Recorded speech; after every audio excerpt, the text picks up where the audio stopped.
अस्सलामुअलैकुम साथियों, आज एक नई वीडियो के साथ आपके रूबरू हूँ। आज हम लोग जानेंगे कि अफसाना किसे कहते हैं, मुख्तसर अफसाना किसे कहते हैं, उसका आगाज़ कब हुआ। ये तमाम चीज़ हम जानेंगे और भी बहुत सारी चीज़ें जानेंगे। लेकिन उससे पहले अगर आप हमारे इस YouTube चैनल पर नए हैं तो इसे सब्सक्राइब कर लें, लाइक करें और शेयर करें।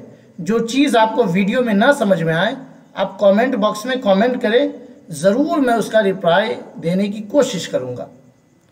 हाँ, अगर इसका नोट आपको चाहिए हो तो डिस्क्रिप्शन में मैं एक लिंक दूंगा व्हाट्सएप का, आप उसमें जाके ज्वाइन हो जाएं। वहाँ आपको वक्तन फ़वक्तन जो है नोट मिलता रहेगा और वीडियो भी वहाँ जाती रहेगी। चलिए शुरू करते हैं। आज हम लोग जानेंगे अफसाना को, मुख्तसर अफसाना को, आगाज़ कब हुआ और बहुत सारी चीज़ें, क्योंकि बहुत मेहनत करनी पड़ती है एक वीडियो बनाने के लिए, इसलिए कह रहा हूँ कि आप ज़रूर सब्सक्राइब करें। चलिए हम लोग देखते हैं कि अफसाना किसे कहते हैं। ये मुख्तसर अफसाना है, लेकिन पहले हम जानें कि अफसाना किसे कहते हैं। अफसाना किसे कहते हैं ये हमें समझना है। अफसाना दरअसल फ़ारसी ज़बान का लफ्ज़ है।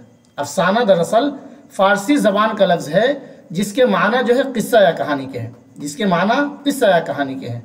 यहाँ लिखा हुआ है कि अफसाना दरअसल फ़ारसी ज़बान का लफ्ज़ है जिसके माना किस्सा या कहानी के हैं। ठीक है, ये पहला पॉइंट है।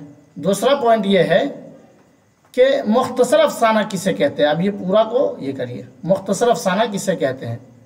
तो मुख्तसर अफसाना ऐसी मुख्तसर कहानी जो एक बैठक में, एक नशिस्त में पढ़ी जा सके और जिसमें ज़िंदगी के किसी एक पहलू को, किसी एक वाक़या को बयान किया जाए, उसे मुख्तसर अफसाना कहते हैं।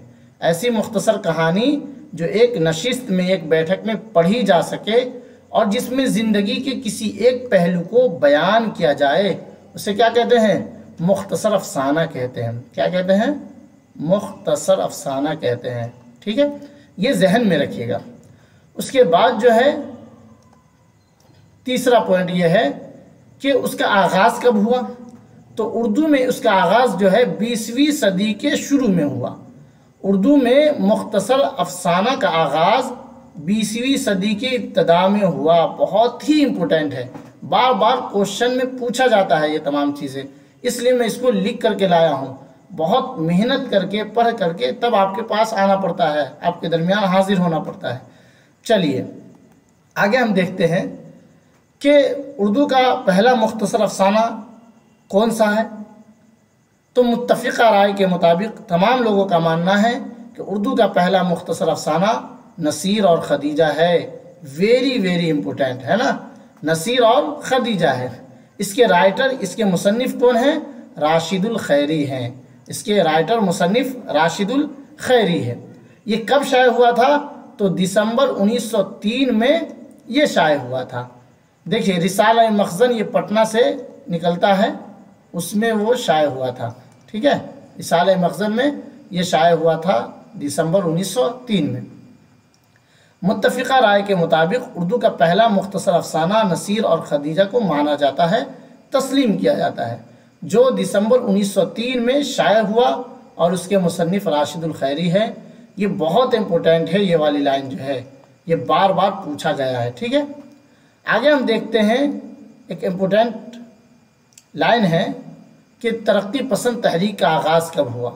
ये भी क्वेश्चन आता रहता है हर एग्ज़ाम में, कंपटीशन वाला एग्ज़ाम में भी ये चीज़ पूछी जाती है कि तरक्की पसंद तहरीक का आगाज़ कब हुआ।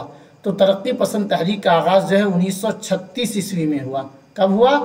1936 ईस्वी में तरक्की पसंद तहरीक का आगाज़ हुआ और उससे 4 साल पहले एक किताब शाये हुई थी। तरक्की पसंद तहरीक के हवाले से अफसानों का पहला मजमुआ शाये हुआ था अंगारे नाम से। किस नाम से? अंगारे के नाम से। ये भी क्वेश्चन में आता है, इसलिए याद रखिएगा। अंगारे के नाम से जो है अफसानों का पहला मजमुआ शाये हुआ था। 1936 ईस्वी में तरक्की पसंद तहरीक का आगाज़ हुआ और उससे चंद साल कबल, यानी कि 4 साल पहले यानी कि 1932 ईस्वी में तरक्की पसंद तहरीक के हवाले से अफसानों का पहला मजमुआ अंगारे नाम से शाये हुआ था। ये जो इम्पोर्टेंट चीज़ें थी वो मैं आपके दरमियान रख दिया हूँ, बता दिया हूँ। अब अगर इसमें आपको कोई चीज़ ना समझ में आई हो तो आप कमेंट बॉक्स में कमेंट करें, बताएं, ज़रूर मैं उसका रिप्लाई दूंगा। चलिए, जब तक के लिए अल्लाह हाफिज़, फिर मिलेंगे अगली वीडियो में।